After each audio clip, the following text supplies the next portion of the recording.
Hello friends, मैं हूं doctor Poonam. आज हम जानेंगे कोरोना महामारी के चलते किए जाने वाले विभिन्न प्रकार के टेस्ट के बारे में। कोरोना महामारी का संक्रमण लगातार बढ़ता जा रहा है। ऐसे में हर कोई चाह रहा है कि वह अपना टेस्ट करवा ले। ICMR Indian council of medical research के द्वारा कुछ गाइडलाइंस और कुछ पैरामीटर्स जारी किए हैं, कुछ दिशा निर्देश जारी किए हैं, जिसके अनुसार कुछ पर्टिकुलर लक्षण आप में मिलते हैं या कुछ पर्टिकुलर कंडीशन है तो ही आपका टेस्ट जो है करवाया जा रहा है। इसमें सबसे पहले अगर आपकी ट्रैवल हिस्ट्री है, आप विदेश से आए हैं, वंदे भारत मिशन के तहत आए हैं, या फिर आप किसी ऐसे पर्सन के कांटेक्ट में डायरेक्ट हैं जिनका कोविड पॉजिटिव है, या आप में कुछ ऐसे लक्षण हैं जो कोविड की तरफ इशारा कर रहे हैं, तो आप अपने नज़दीकी स्वास्थ्य केंद्र जाकर ये जांचें करवा सकते हैं। इन लक्षणों में मुख्यतः है खांसी, जुखाम, गले में खराश या सांस लेने में दिक्कत, ऐसे कुछ लक्षण। और आजकल तो कुछ एसिम्प्टोमेटिक कुछ भी लक्षण नहीं आ रहे, लेकिन फिर भी जो कोविड है वह पॉजिटिव आ रही है।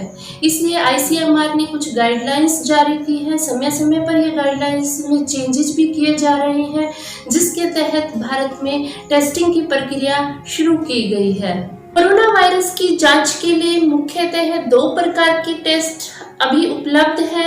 एक है आरटी-पीसीआर टेस्ट और दूसरा है रैपिड एंटीजन टेस्ट। इससे पहले एक तीसरा टेस्ट भी चल रहा था, रैपिड एंटीबॉडी टेस्ट, लेकिन उसमें फॉल्स रिजल्ट आने के कारण रैपिड एंटीबॉडी टेस्ट अब कम कर दिया है। अब 2 ही चल रहे हैं, आरटी-पीसीआर और रैपिड एंटीजन टेस्ट। सबसे पहले हम बात करते हैं आरटी-पीसीआर की। आरटी-पीसीआर अर्थात reverse transcriptase polymerase chain reaction.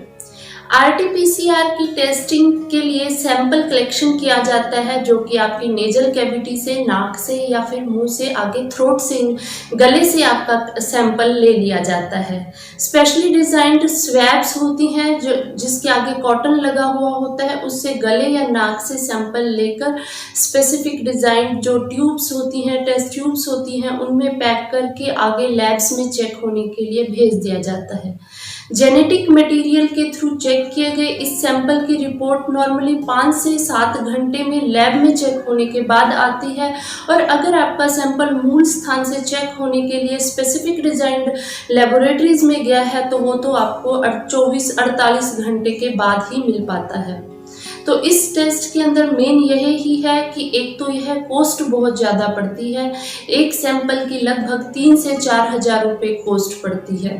दूसरा यह है कि इसमें समय ज़्यादा लगता है चेक होने के अंदर। तीसरा, इसके अंदर जो स्पेसिफिक जो टेक्नीशियंस हैं वो पूरे एक्सपर्ट होने चाहिए, तभी ये हो सकता है, और लेबोरेटरीज कम हैं, इसलिए सैंपल्स भी एक दिन में कम हो रहे हैं, लेकिन भारत सरकार के लगातार प्रयासों से इन लेबोरेटरीज की संख्या भी बढ़ाई जा रही है। दूसरा जो टेस्ट होता है वह है रैपिड एंटीजन टेस्ट।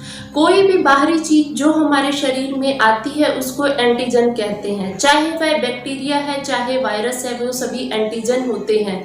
उसके रेस्पॉन्स में हमारे शरीर की रोग प्रतिरोधक क्षमता, इम्यूनिटी जो बनाती है वह एंटीबॉडीज होती हैं। तो रैपिड एंटीजन अर्थात वायरस को चेक करते हैं, इसके लिए भी नेजल या फिर जो थ्रोट से स्वैब लिए जाते हैं, स्वैब से सैंपल लिए जाते हैं। इसके लिए किट्स आती हैं जो कि प्रेगनेंसी किट की तरह कार्ड रूप में होती है।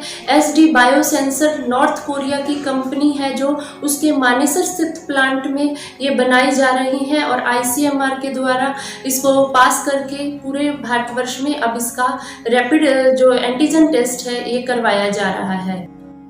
रैपिड एंटीजन टेस्ट के द्वारा की गई रिपोर्ट्स 15 से 30 मिनट में मिल जाती हैं। इसका फ़ायदा ये है कि अगर इसके द्वारा टेस्ट की रिपोर्ट पॉजिटिव आ जाती है तो आरटी-पीसीआर की टेस्ट रिपोर्ट कराने की ज़रूरत नहीं होती और ट्रीटमेंट आगे चलाया जा सकता है। अगर पेशेंट में सिम्टम्स प्रेजेंट है लेकिन उसका रैपिड एंटीजन टेस्ट नेगेटिव आता है तो एक बार आरटी-पीसीआर भी ज़रूर करा लेना चाहिए।